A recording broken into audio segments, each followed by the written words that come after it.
Welcome back. Sorry it's been a while since the last video. We've had a bunch of things going on and our work here has been sporadic, as in we get a day or two a week. It's a little ways away from where we're living, so it takes some planning to get down here to work on it. Plus we've had to figure out what we need to get the parts ordered, get hardware ordered, all this kind of thing. We're getting the parts rolling in. I got 2 more packages today, got 1 package already with a bunch of rivets and bolts and things that we'll need. And this video is going to detail what we've done up to this point so far, plus then we're going to continue on with our work. As you can see, we've made some changes. We've taken a lot of things off of this, and you'll get to see this as we go through this video.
We pulled up the carpet. As you can see, the floor is a little bit dirty, but not bad. But the main reason is we have to access all these plates here and pull them up, and then that way we can inspect everything in underneath.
This is the part that was damaged when a bolt ripped it out when the landing gear collapsed.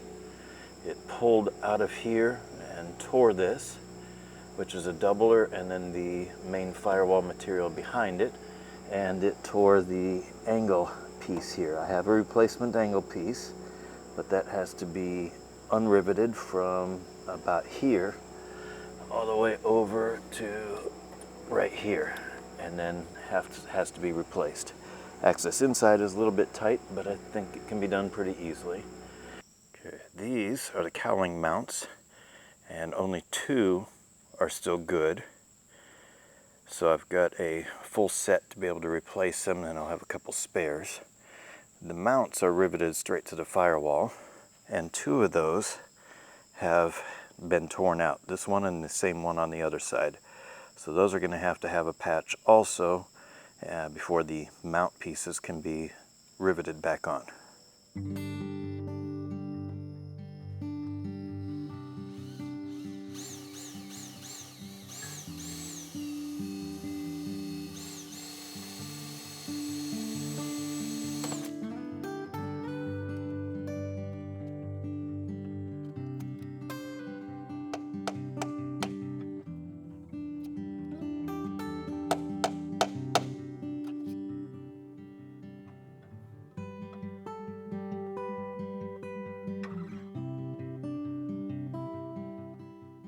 Okay, got a lot of work done on the front here now.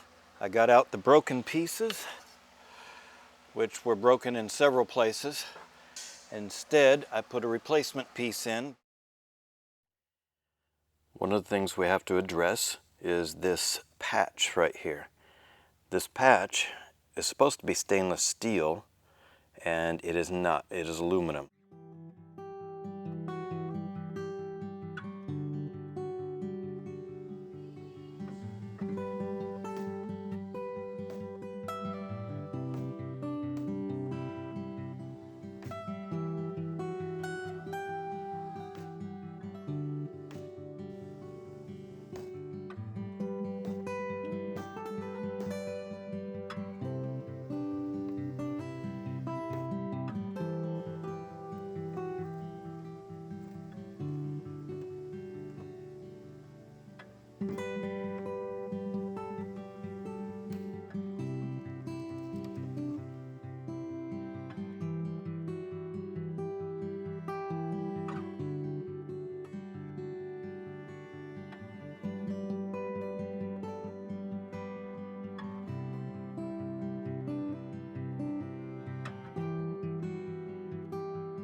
I mentioned that we had taken out the carpet. The carpet is dirty, but I think it can be cleaned well. The problem is we're going to be operating on dirt fields, and a lot of mud and things like that are going to be tracked into the airplane. So we are considering replacing that with a rubber floor mat. Basically, we will use the carpet as a pattern, purchase the material that's authorized to be used, and then cut out a brand new floor mat made out of rubber. Now, as you look at the instrument panel, you'll notice a few holes. Right in the middle here, that's where your radio stack, GPS, things like that would go. Those were all removed. Over here, you've got your basic flight instruments. We have the cover panel off at the moment. That's just cosmetics. And those are all going to come out. Over on the right-hand side, you've got RPM, engine instruments, vacuum gauge, amp gauge, ELT, that type of thing over here, plus a little glove box.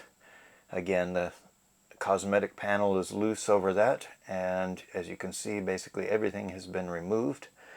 That long skinny gap here, that is right here, that is where the engine oil pressure and temperature and fuel gauges were. Those are also gone.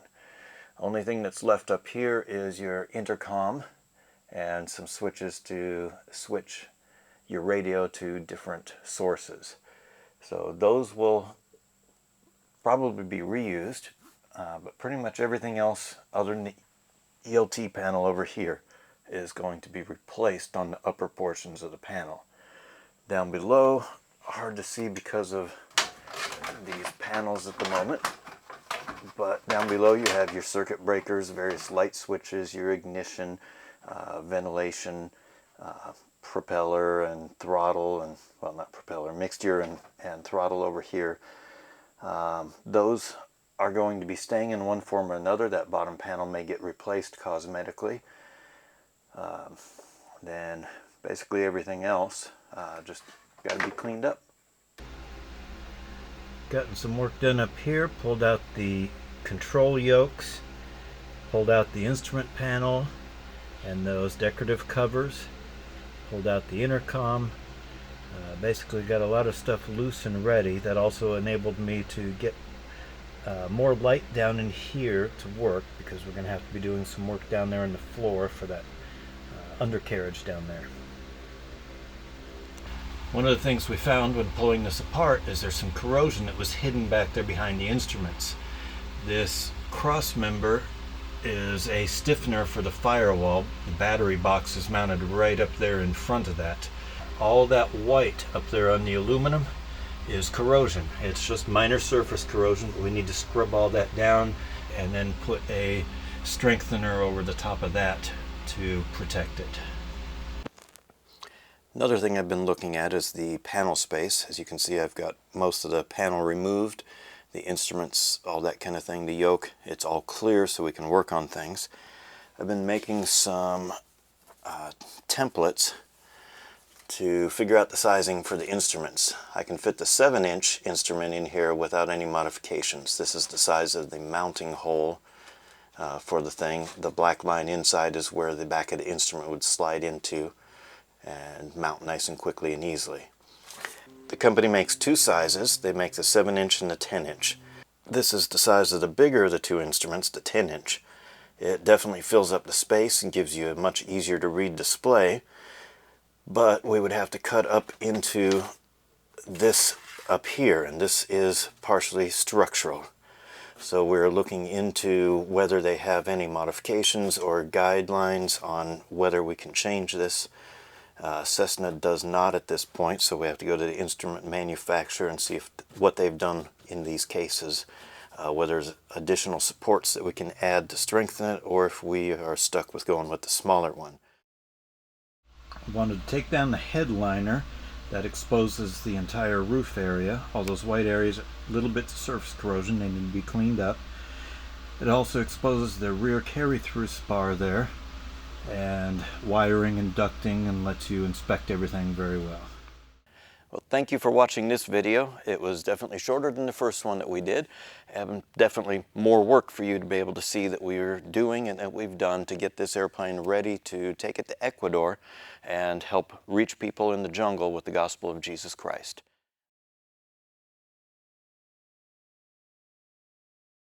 But I did manage to get it in and in place. I've got it temporarily held with clecos.